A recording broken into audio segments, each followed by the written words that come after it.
Il y a plus de 2300 ans, en Grèce, naissait à Stagir un garçon qui allait changer la manière dont nous comprenons le monde. Aristote.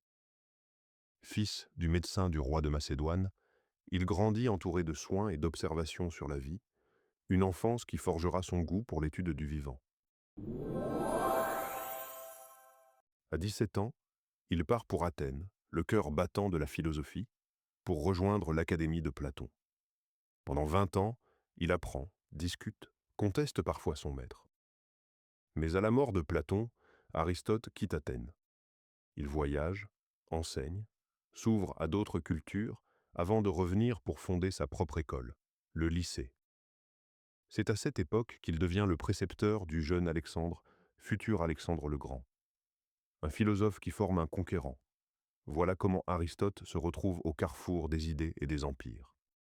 Mais Aristote n'est pas seulement un pédagogue. Il est un penseur original qui s'oppose à Platon sur un point fondamental. Pour lui, la vérité ne se trouve pas dans un monde parfait et invisible, mais dans ce que nous voyons, touchons, expérimentons. La réalité, pas l'idée. Aristote est d'abord le père de la logique.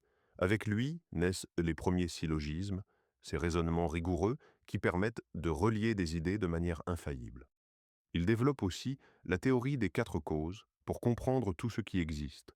La cause matérielle, de quoi c'est fait, la cause formelle, comment c'est organisé, la cause efficiente, ce qui le produit, et la cause finale, pourquoi cela existe, son but. En éthique, Aristote explique que le but de la vie est l'eudaimonia, souvent traduite par bonheur ou épanouissement. Mais pas n'importe comment.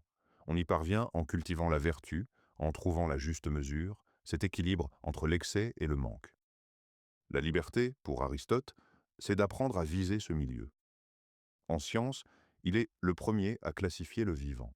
En observant minutieusement les animaux, il élabore des catégories qui poseront les bases de la biologie moderne. En politique, il affirme que l'homme est un animal politique. Il ne peut s'accomplir qu'au sein de la cité, au contact des autres, car c'est dans la société que nous devenons pleinement humains. Aristote nous enseigne que pour comprendre le monde, il faut d'abord observer, scruter la réalité, la décrire, l'analyser.